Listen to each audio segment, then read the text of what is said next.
So hello everyone, आज का topic है हमारा कार्नोट साइकिल क्या होता है और हमारे पास रिवर्स कार्नोट साइकिल क्या होता है।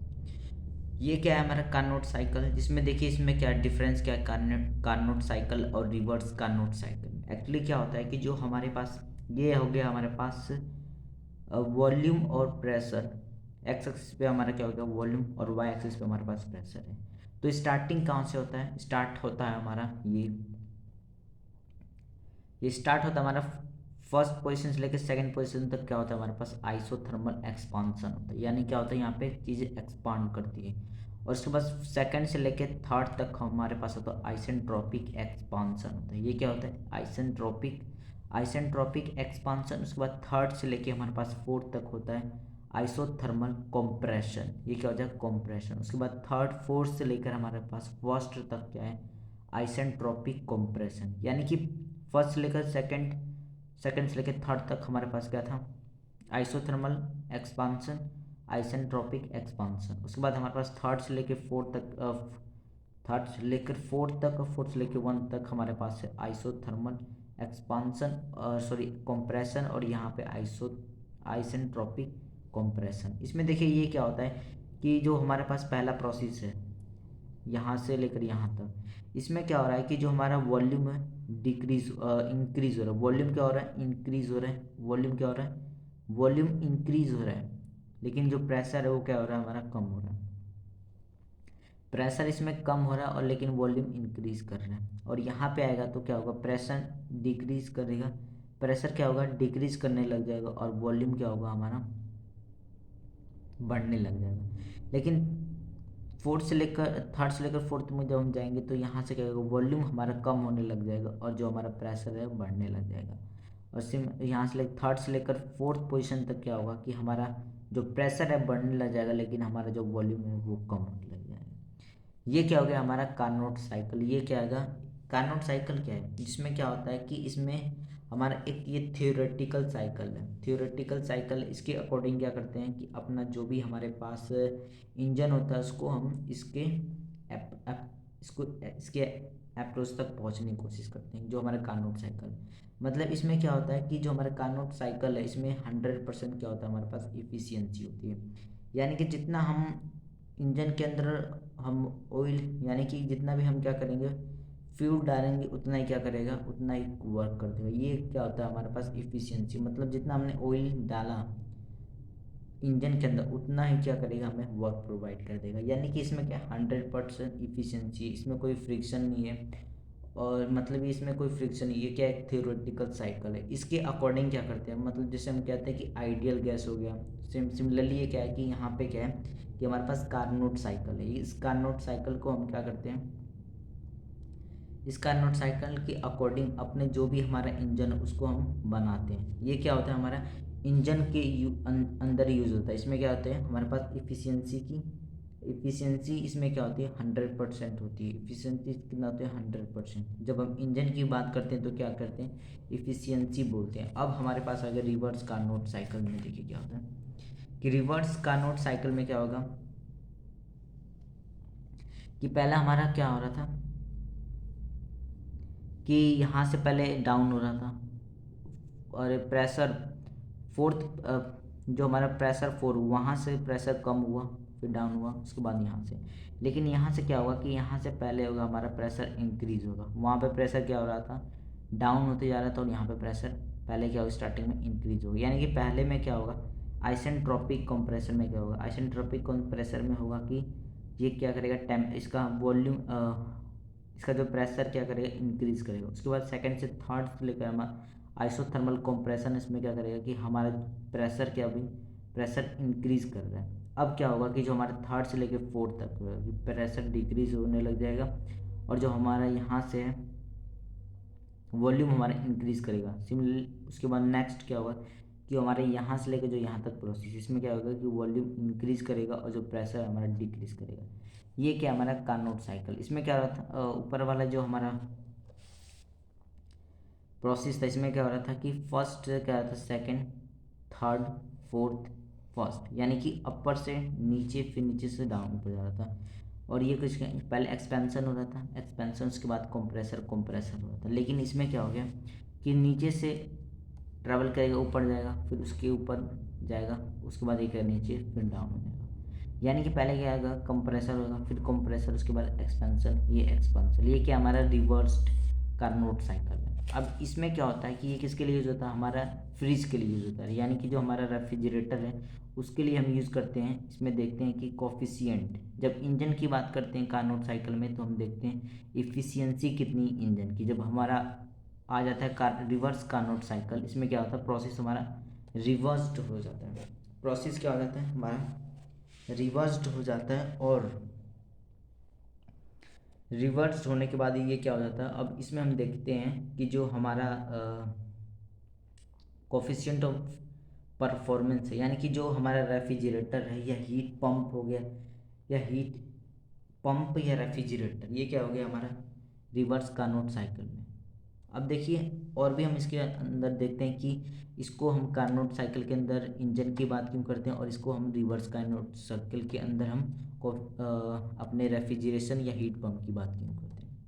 इसमें देखते हैं कि इफ़िशियंसी क्या होता है, और इसमें देखते हैं कि हमारा जो कोफिशिएंट ऑफ परफॉर्मेंस क्या है रेफ्रिजरेटर का या हीट पंप का, ये क्या है, मेन डिफरेंस है। इसमें इफ़िशियंसी और इंजन के लिए होता है, और ये होता है कोफिशिएंट ऑफ परफॉर्मेंस, ये होता है हमारा रेफ्रिजरेटर के लिए, और क्या बोल सकते हैं, रेफ्रिजरेटर और हीट पंप के लिए। तो गाइज ये क्या है, दोनों का डिफरेंस जो हमारे पास ग्राफ है। अब देखते हैं कि पिक्चर के थ्रू कि इसके अंदर कितना और भी हम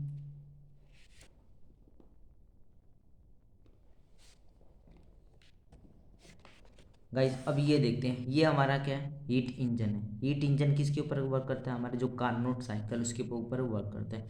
और जो रेफ्रिजरेटर हो गया और हीट पंप हो गया, हीट रेफ्रिजरेटर और हीट पंप ये क्या करता है, हमारा रिवर्स्ड कार्नोट साइकिल के ऊपर वर्क करता है। अब देखते हैं कि हमारा जो कार्नोट साइकिल के ऊपर ये क्या करता है, हीट इंजन वर्क करता है, और ये दोनों के ऊपर क्या करता है, हमारा रिवर्स कार्नोट साइकिल। ऐसा क्यों होता है, ये देखिए, जो हमारा टेम्परेचर T2 ये हॉट बॉडी है, और इसके बाद कोल्ड बॉडी ये हो गई।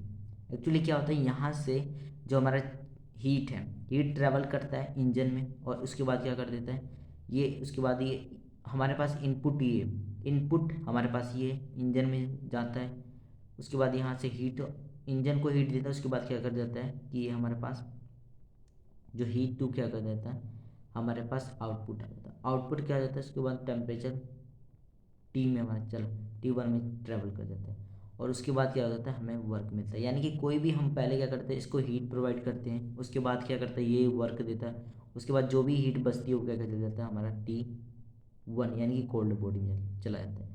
लेकिन यहाँ पे क्या होता है, अपोजिट होता है कि क्या करेगा, जो हमारा हीट है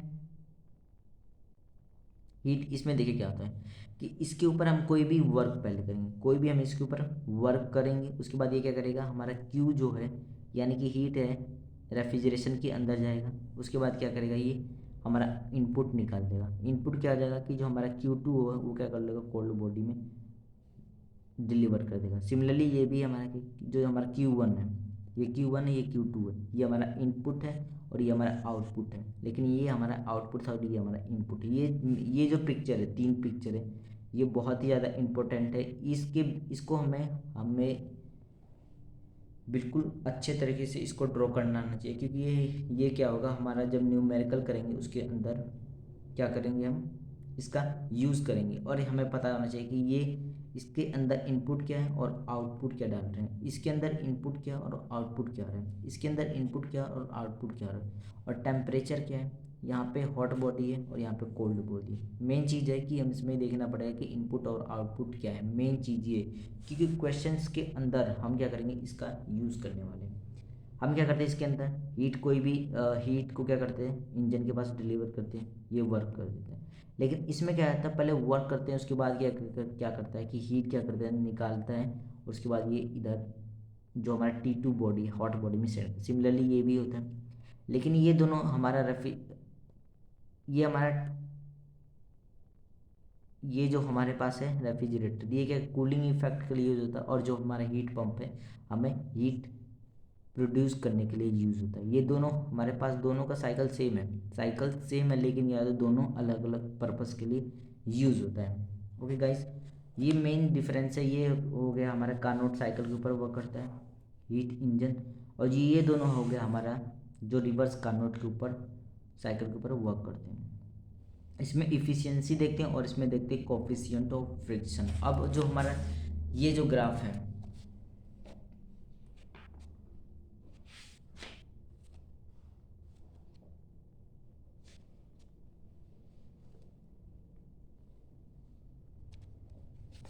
गाइस अब हमारे पास है जो हम क्या देखने वाले हैं कि जो हमारा इस चैप्टर जो आरएससी है, आरएससी के अंदर देखना है coefficient of performance. Coefficient of performance क्या होता है, मतलब किस पे वर्क करता है, मतलब क्या होता है, हमारे पास रिवर्स कार्नोट साइकिल होता है, उसमें हम देखते हैं कि हमारा कोफिशिएंट ऑफ परफॉर्मेंस क्या होता है। तो हमारा जो रिवर्स कार्नोट साइकिल है, reverse Carnot cycle for refrigeration machine के लिए, इसमें क्या होता है, सीओपी क्या होती है, मतलब सीओपी बोल सकते हैं इसको कोफिशिएंट ऑफ फ्रिक्शन, कि उसका परफॉर्मेंस क्या, कोफिशिएंट ऑफ परफॉर्मेंस क्या। तो इसमें क्या करना होता है कि heat absorb from the cold body upon में heat equivalent of net work done. ये क्या हो गया, हमारा फॉर्मूला हो गया। हम क्या करने वाले, इसका हम यूज़ करने वाले कि टी वन और डेट S minus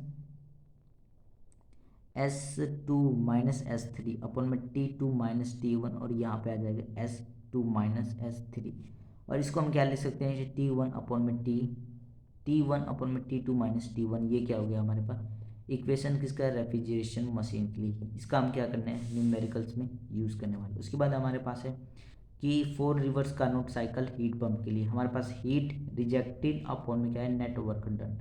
heat rejected upon में नेट वर्क डन, ये क्या है हमारे पास परफॉर्मेंस हो गई, सीओपी हो गया। उसके बाद हमारे पास नेक्स्ट है हमारे पास यहाँ पे कि for Carnot cycle heat engine के लिए क्या होता है। ये हो गया हमारे पास net work done by the engine upon में क्या हीट सप्लाई T2 - T1 और S2 - S3 अपॉन में T2 ब्रैकेट के अंदर S2 - S3, और इसको हम क्या लिख सकते हैं, कुछ इस टाइप से लिख सकते हैं, और ये इससे इसमें क्या आ जाएगा कैंसिल, हमारे पास बच जाएगा T2 - T1 अपॉन में T2।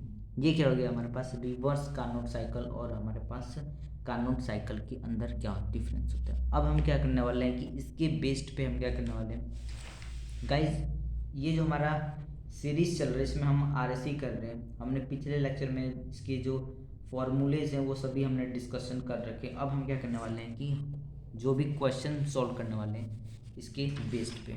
तो ये हमारे पास कुछ न्यूमेरिकल्स हैं जो हम क्या करने वाले हैं, सॉल्व करने वाले हैं।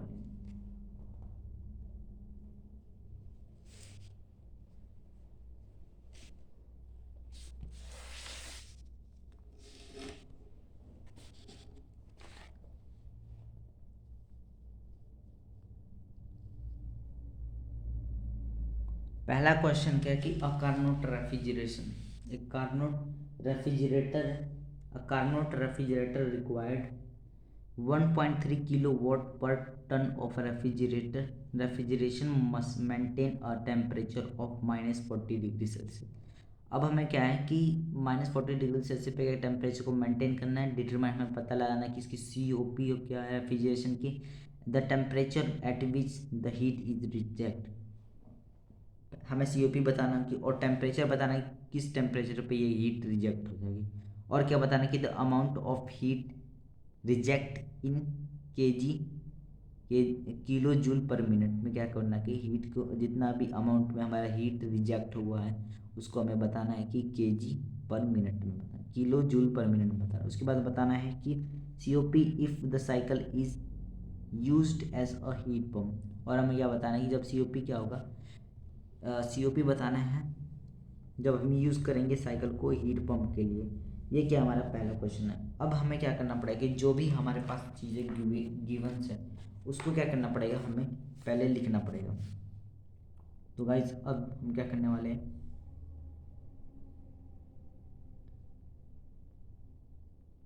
गाइज अब चाहिए तो आप क्या कर सकते हैं कि इस क्वेश्चंस को अच्छे से रीड करिए। अब हम क्या करने वाले, इसको सॉल्व करने वाले हैं। सॉल्व कैसे करेंगे अभी, हमारे पास जो जो गिवन है हम वो देख लेते हैं। जो जो गिवन उसको लिखना पड़ेगा। पहले हमारे पास टेम्परेचर था, टेम्परेचर क्या था -40 डिग्री सेल्सियस। ये टेम्परेचर 1 हो जाएगा। जो हमारे पास नेगेटिव में आएगा उसको क्या कर लेंगे, टेम्परेचर 1 मान लेंगे, -40 डिग्री सेल्सियस। -40 डिग्री सेल्सियस ये क्या हमारा था सेल्सियस में। अब इसको क्या करूँगा मैं प्लस कर दूंगा 273 से, ये बन जाएगा हमारा केल्विन में, यानी कि 233 ये क्या हो गया हमारे पास टेम्परेचर। T1 क्या होगा केल्विन में हो गया। ओके गाइस, अब उसके बाद हमारे पास है वर्क था। वर्क था रेफ्रिजरेशन कितना 1.3 किलो वाट हमारे पास क्या था वर्क था। इसको हमें चेंज करना पड़ेगा किलो जूल, किलो जूल पर सेकेंड में। किलो जूल पर सेकेंड में सिंपल क्या करना पड़ेगा 1.3 किलो जूल पर सेकेंड हो गया। ओके, ये क्या हो गया हमने जो भी हमारे पास रिक्वायर्ड यूनिट्स उसके भी क्या करना पड़ेगा हमें चेंज करना पड़ेगा।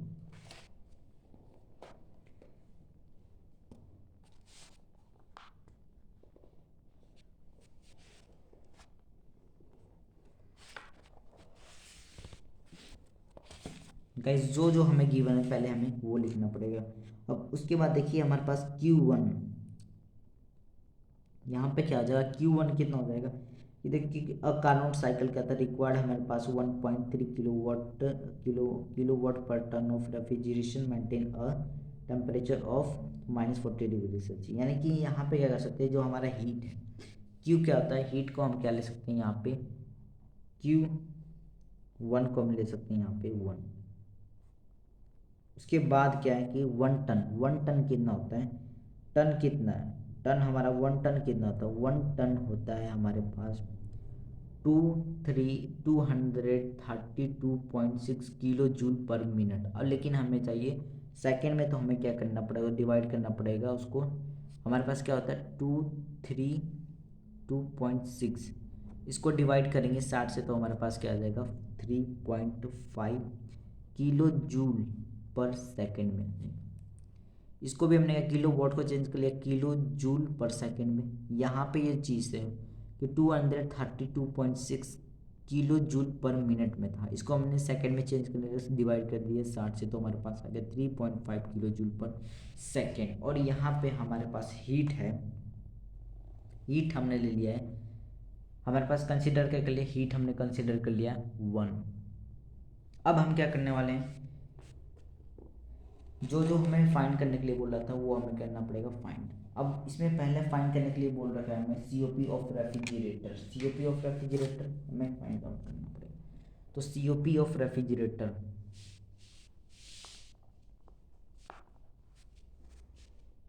COP ऑफ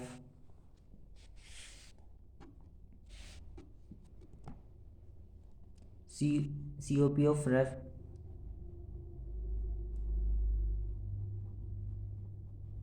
COP क्या होता है हमारा रेफ्रिजरेटर का, हमारे पास होता है COP ऑफ रेफ्रिजरेटर होता है Q1 अपॉन में वर्क डन, यानी कि हीट पर, अरे हीट अपॉन में क्या हो जाएगा वर्क।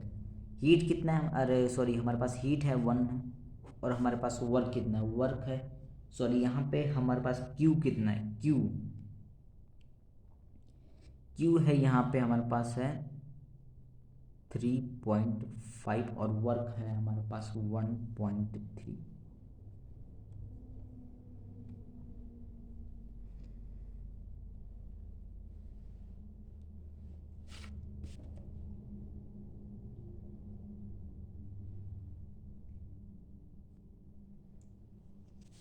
हमने यहाँ पे क्या माना कि जो हमारा Q1 वो कितना है 1 है। उसके बाद यहाँ पे हमने बोला टन, हमारा टन कितना आ गया और 1 टन कितना हो गया हमारे पास 3.5 किलो जूल पर सेकेंड। अब हमें क्या करना है, तो Q हमारे पास कितना है, Q हमारे पास है 3.5 है और हमारे पास वर्क कितना है, हमारे पास वर्क है 1.3। इसको हम जब क्या डिवाइड करेंगे तो हमारे पास आ जाएगा 2.69, ये क्या हो जाएगा हमारे पास COP हो जाएगा।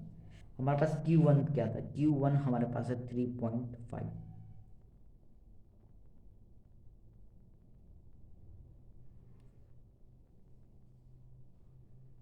ये क्या होगा हमारे पास Q1। Q1 बोले तो 1 टन, इसको हम कुछ इस टाइप से लिख सकते हैं। ये क्या है हमारे पास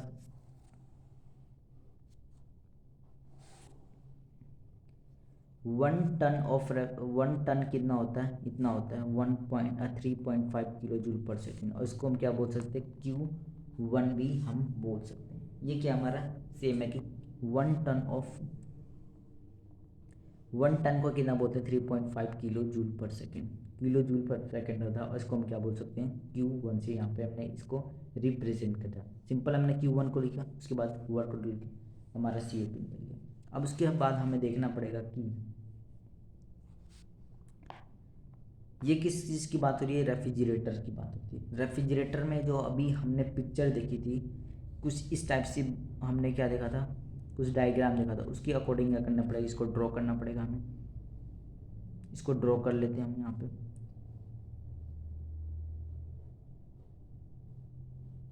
ये हमारा हो गया T2 और ये होगा T1, और ये हो गया हमारे पास Q1, और ये हो गया हमारे पास Q2 equal to Q1 plus W work, और यहाँ पे हो गया ये हमारा रेफ्रिजरेशन, और इसके ऊपर कर रहे हैं हम वर्क। इस डायग्राम को क्या करना पड़ेगा, हमें अच्छे तरीके से याद होना चाहिए। अब देखिए हम मैंने क्यों ये डायग्राम बनाया, इसके इसके बताते हैं इसको कि टेम्परेचर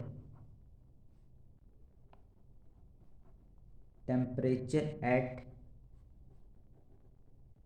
विच, ये क्या हमारा second part, B part, temperature at which the heat is rejected. Heat reject कहाँ हो रहा है, ये हमारा इनपुट होता है और ये हमारा आउटपुट होता है, यानी कि हीट रिजेक्ट हमारा यहाँ पे हो रहा है टेम्परेचर T2 पे, यानी कि बोल सकता हूँ मैं यहाँ से कि late T2 is the temperature, ये क्या हमारा टेम्परेचर है, टेम्परेचर एट विच जहाँ पे हीट इज रिजेक्टेड, क्या हीट हमारा रिजेक्टेड,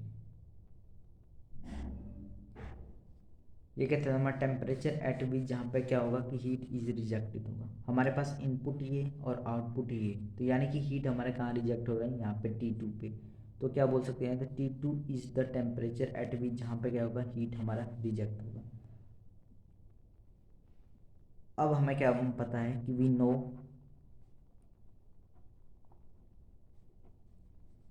नो दैट कि जो हमारा COP होता है, COP हम क्या ले सकते हैं यहाँ से कि T1 अपॉन मैं लिख सकता हूँ T2 माइनस T1, ये क्या हमारा टेम्परेचर के टर्म में हमने लिखा था। ऊपर वाला हमने COP लिखा था, हीट के टर्म में लिखा था, और यहाँ पे वर्क के टर्म में लिखा था। लेकिन इसमें क्या है कि टेम्परेचर की बात कर रहे हैं, तो हम क्या लिखेंगे, सिंपल टेम्परेचर के टर्म में सारी चीज़ें यहाँ पे लिखेंगे। COP हमारा कितना निकल गया था, COP हमें निकल गया था 2.69। उसके बाद हमारे पास टेम्परेचर T1 कितना, T1 हमें अभी पता T1 हमारे पास है 233 किलो कैल्विन, सॉरी कैल्विन क्या हमारे पास टेम्परेचर है, इसको क्या करेंगे यहाँ पे लिख लेंगे 233 कैल्विन। उसके बाद यहाँ पे नीचे क्या आ जाएगा T2 हमें निकालना पड़ेगा, और यहाँ पर आ जाएगा 233। उसके बाद यहाँ से क्या आ जाएगा हमारे पास टेम्परेचर T2 आ जाएगा, T2 कितना आ जाएगा यहाँ से हमारे पास T2 आ जाएगा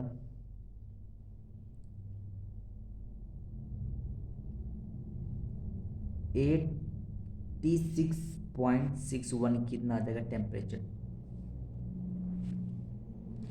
यानी कि यहाँ पे हमने क्या करा, टेम्परेचर की जब बात कर रहे थे, टेम्परेचर बताना थी कौन से पॉइंट, टेम्परेचर एट विच जहाँ पे द हीट इज रिजेक्टेड, जहाँ पे हीट रिजेक्ट है तो वो बताना था। इसलिए हमने क्या करा, यहाँ पे टेम्परेचर के टर्म में सारी चीज़ें लिख दी। उसके बाद जो टेम्परेचर गिवन था उसको हमने सिंपल पुट कर दिया। उसके बाद हमें टेम्परेचर T2 मिल गया, हमें टेम्परेचर 1 मिल गया, टेम्परेचर T2 मिल गया। अब हम क्या करेंगे,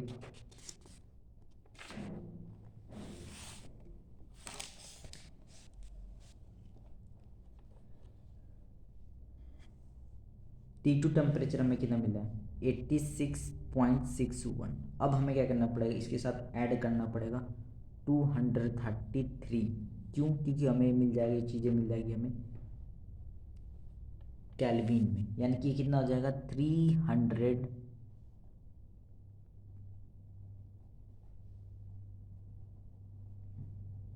300 हमारे पास आ जाएगा 390। हमने क्या कर रहे हैं, हमारे पास T2 निकल गया था। T2 निकलने के बाद हमने क्या किया, ये अभी आ रहा था डिग्री सेल्सियस में, डिग्री सेल्सियस में इसको केल्विन में चेंज करना था। 233 से हमने क्या कर लिया, ऐड कर दिया।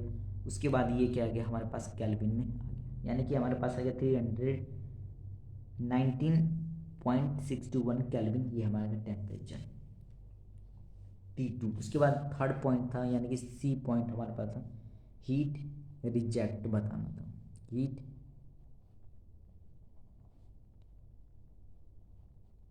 हीट रिजेक्ट सिंपल क्या करना पड़ेगा कि हीट रिजेक्ट कहाँ हो रहा था, Q2 पे। Q2 is the heat reject.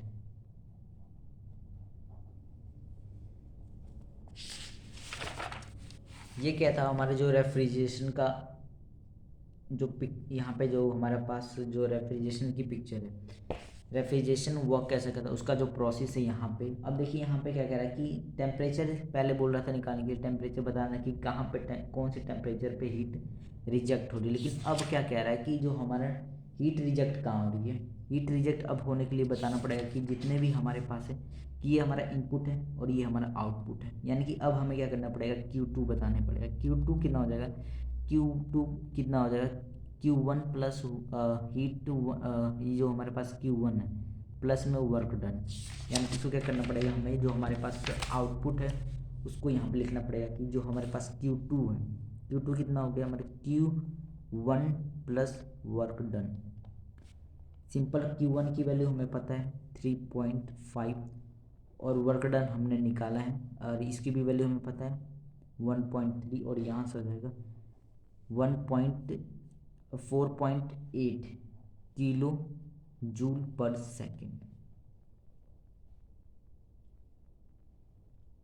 अब हमें क्या करना पड़ेगा, जो हमारे पास Q2 है यानी कि 4.8, इसको क्या करने का इंटू करना पड़ेगा 60 से, और ये हमारा हो जाएगा 288 किलो जूल पर मिनट में आ जाएगा।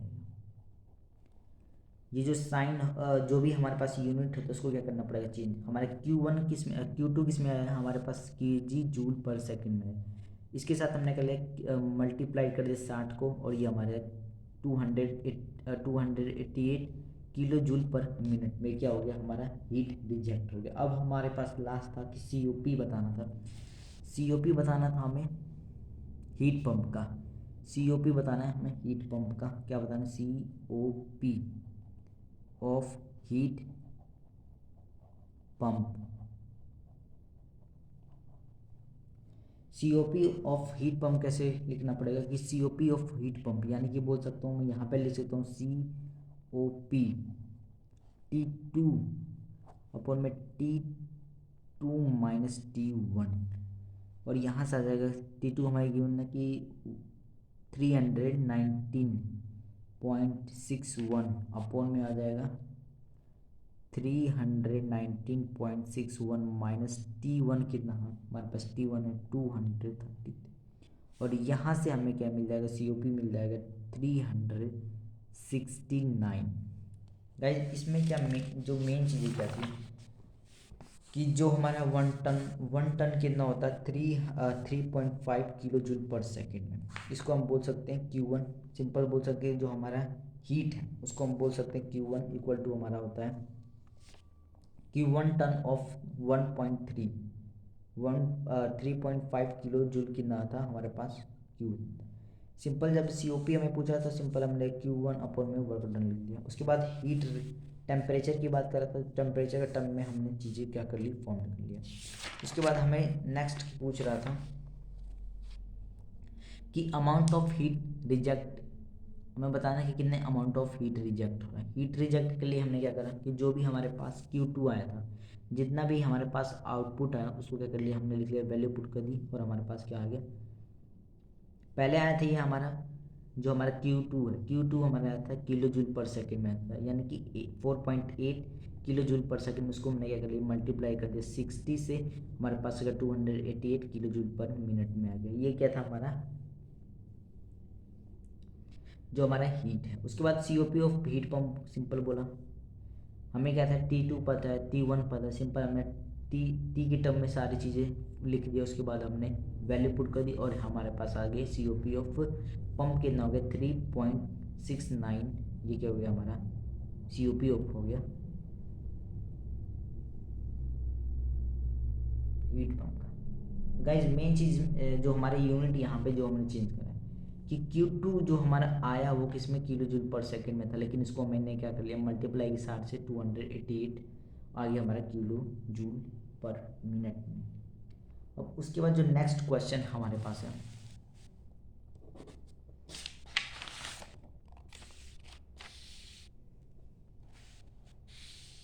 नेक्स्ट क्वेश्चन ये है कि हमें फाइंड क्या करना है, find the least power of a perfect reversed heat engine that makes 500 kg of ice per hour at -10 degree Celsius from feed water at 80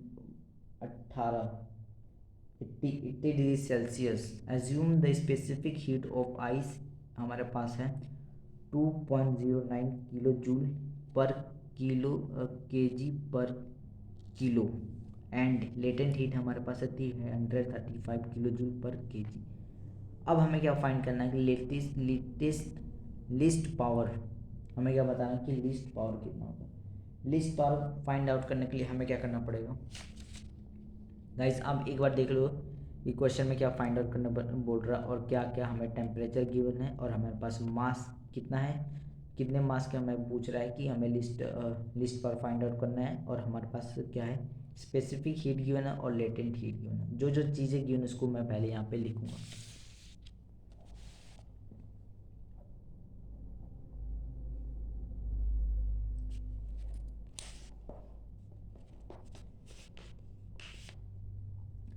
पहले हमारे पास गिवन चीज़ें हैं,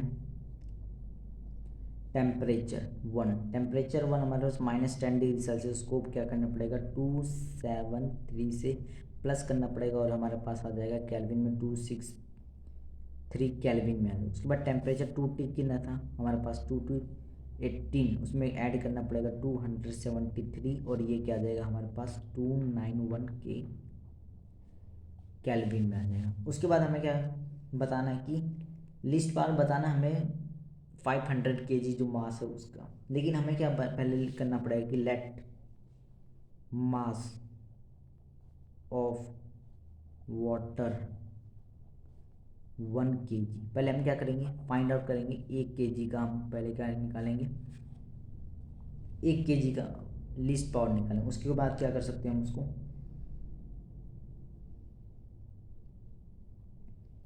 पहले 1 kg का निकालेंगे, उसके थ्रू हम क्या कर सकते हैं कि हमारे पास जो है 500 kg का लिस्ट पावर निकालना है उसका निकाल सकते हैं। तो हमें क्या करना पड़ेगा, पहले लेट मान ले कि 1 kg ऑफ वाटर कितना, the mass of 1 kg of mass of water कितना 1 kg है। सिंपल। अब हमें एक फॉर्मूला जो हमें क्या करना पड़ेगा याद रखना पड़ेगा कि हीट रिमूव्ड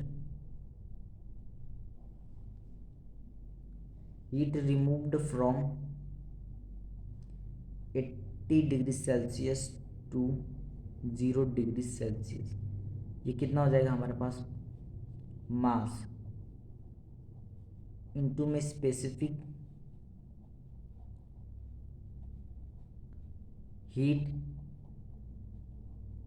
और इनटू में क्या आ जाएगा हमारे पास चेंज इन टेम्परेचर।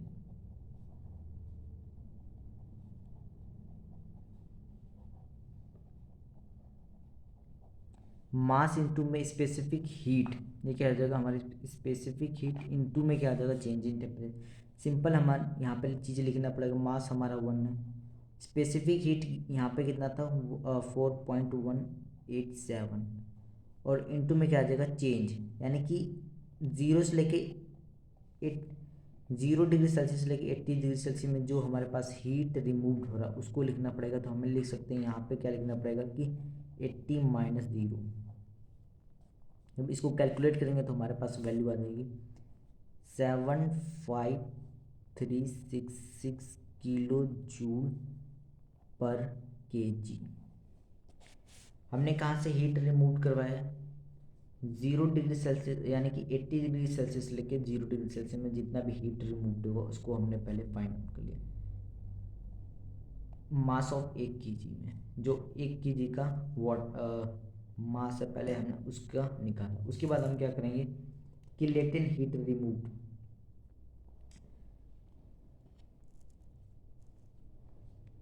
अब हम क्या निकालेंगे कि लेटेंट हीट रिमूव्ड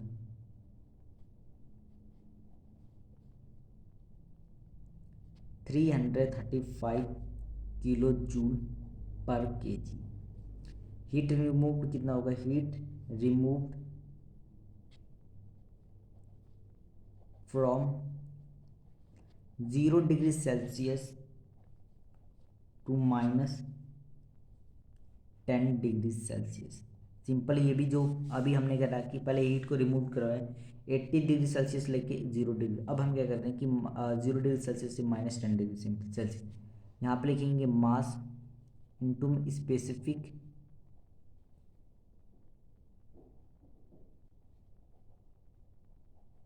और इंटू में आ जाएगा चेंज इन टेम्परेचर।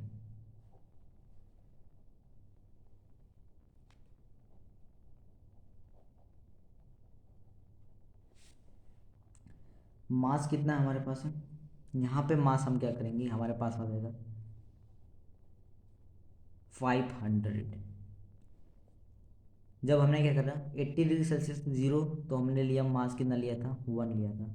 जब हमें क्या करें 0 डिग्री सेल्सियस लेके -10 डिग्री सेल्सियस तो हमें क्या मास लेना पड़ेगा जो हमें गिवन था, यानी कि 500 इंटू में क्या आ जाएगा हमारे पास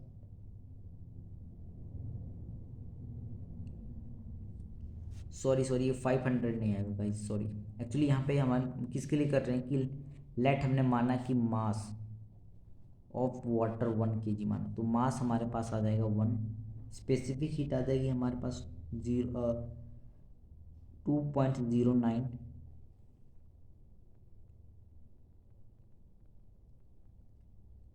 और जो हमारा चेंज इन टेम्परेचर आएगा 0 से लेकर -10 डिग्री सेंटीग्रेड। और इसको सॉल्व करने के बाद हमारे पास वैल्यू आ जाएगी 20.9 kg joule per KG, KG kilo joule per KG. अब उसके बाद हमें क्या करेंगे कि हमने निकाल लिया टेम्परेचर 18 डिग्री सेल्सियस लेके 0 डिग्री सेल्सियस। यहाँ पे हमने निकाल लिया 0 डिग्री सेल्सियस लेके हमारे पास -10 डिग्री सेल्सियस। ये क्या था हमारे पास 1 kg का मास था। अब हम क्या करेंगे कि जो हमारे पास टोटल हीट रिमूव्ड फ्रॉम 5, अब हम निकालने वाले कि जो हमारा टोटल हीट रिमूव्ड 500 kg से निकालना पड़ेगा। तो हमारे पास क्या क्या चीज़ें गिवन है,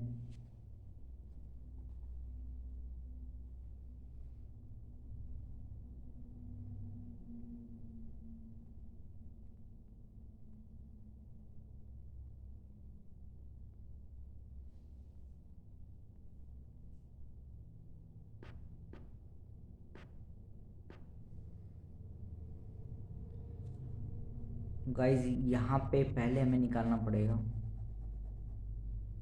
कि टोटल हीट रिमूव्ड,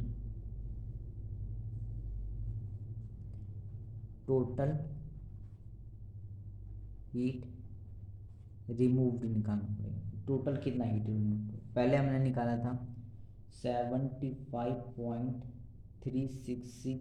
अब और नेक्स्ट हमारे पास था 335 प्लस हमारे 20 0.8 इसको ऐड करेंगे हमारे पास आ जाएगा 431,266 किलो जूल पर के जी। हमने 1 kg मास का क्या निकाला हमने कि कितना हीट रिमूव हुआ है। पहले हमने निकाला 0 से लेके 80 डिग्री सेल्सियस लेके 0 डिग्री सेल्सियस, उसके बाद हमने 0 डिग्री सेल्सियस लेके हमारे पास -10 डिग्री सेल्सियस। ये क्या हमारे पास सेल्सियस में था, दोनों को हमने ऐड कर लिया, टोटल हीट रिमूव हमें पता चल गया। और 335 से हमने ऐड कर दिया, क्योंकि ये क्या हो गया हमारा चेंज हो जाएगा केजी जूल पर किलो जूल पर केजी में चेंज हो गया। अब सिंपल क्या करेंगे कि हमें निकालना पड़ेगा कि total heat removed for 500 kg। Simple मैं क्या करूँगा 500 यहाँ पे लिख लूँगा, इंटू में कर दूँगा हमारे पास 3.3431.266। ये कितना हो जाएगा हमारे पास 215,633 किलो जूल में। अब उसके बाद हम COP निकालेंगे। COP रेफ्रिजरेशन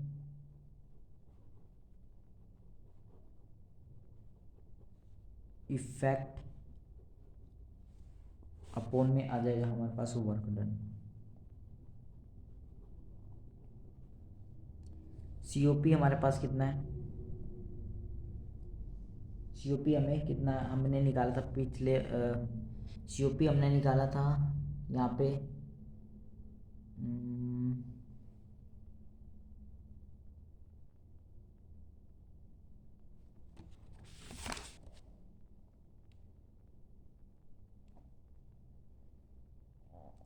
COP हमने हमारे पास क्या आ जाएगा, COP हमें क्या नहीं आ जाएगा, हमारे पास टेम्परेचर T1 हमें पता है, T1 पता है, T2 पता है हमें, तो T1 अपॉन में क्या आ जाएगा T2 माइनस T1, यानी कि COP हमारे पास आ जाएगा। COP हमें मिल जाएगा यहाँ से COP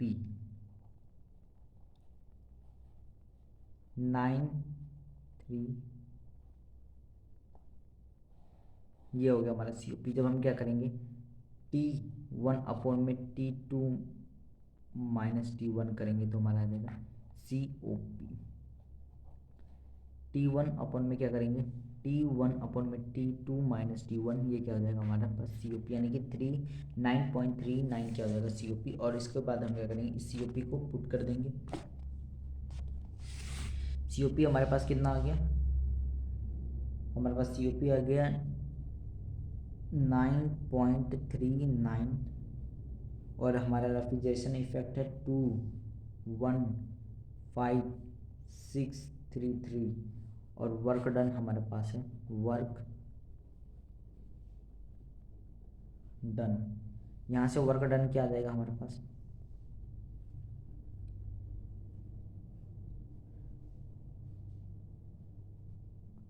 डिवाइड बाई 9.39 कितना आ जाएगा यहाँ से 22,9641.11 के किलो जूल। और टाइम रिक्वायर्ड कितना, टाइम हमें रिक्वायर्ड है 1 आवर में। 1 आवर में मैं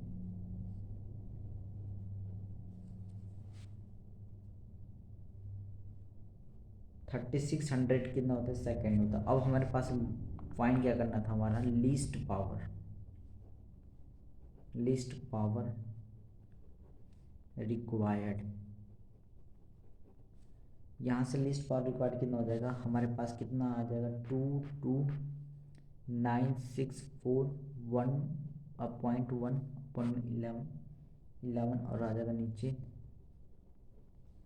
इसको जब सॉल्व करेंगे तो हमारे पास आ जाएगा 6.37 किलो जूल पर सेकेंड। अब इसको क्या करेंगे चेंज कर लेंगे 3.7 किलो वाट में। गाइस हमें यहाँ से हमें COP निकल गया। पहले हमने निकाला कि जो लेट मास 1 kg का मास के लिए हमने निकाला पहले, उसके बाद हमने क्या करा, 1 kg का मास निकाला, यानी कि जो टेम्परेचर रिमूव हुआ था 80 डिग्री सेल्सियस से 0 डिग्री सेल्सियस। उसके बाद हमने 0 डिग्री सेल्सियस लेके -10 डिग्री। उसके बाद हमने टोटल हीट आ गया, टोटल हीट रिमोट पता चल गया, टोटल हीट रिमोट पर चला गया। और यहाँ पे हमने इसको क्या इसमें चेंज कर दिया किलो जूल पर केजी में। उसके बाद हम टोटल हीट रिमूव कर लिया हमने किसके लिए, 500 kg के लिए। यहाँ पे जितना भी हमारे पास वैल्यू उसको इंटू कर दिया, यहाँ पे आ गया। उसके बाद COP हमें पता था, COP, और इसके लिए हमने फॉर्मूला लिखा रेफ्रिजरेशन इफेक्ट अपॉन में वर्क डन। हमारे पास COP था, यहाँ से हमारे पास वर्क डन आ गया। वर्क डन को हमने क्या कर दिया, वर्क डन निकाले। उसके बाद यहाँ पे क्या टाइम रिक्वायर्ड कितना था, 1 आवर। 1 आवर में कितने सेकंड होते हैं हमारे पास, 3600 हमारे पास सेकंड होते हैं। उसके बाद लास्ट हमारे पास था list power required. List power के जो भी हमारे पास वर्क डन आया था उसको डिवाइड कर लिया हमने सेकंड से, यानी कि 3600 से हमने डिवाइड कर तो हमारे पास आ गया 6.37 किलो जूल पर सेकेंड। उसके बाद हमने इसको चेंज किया 6.37 किलो जूल में इसको चेंज कर दिया। तो गाइज ये क्या था हमारा, इसके बेस पे कुछ न्यूमेरिकल। सो गाइज इस वीडियो में बस इतना ही। Thank you so much.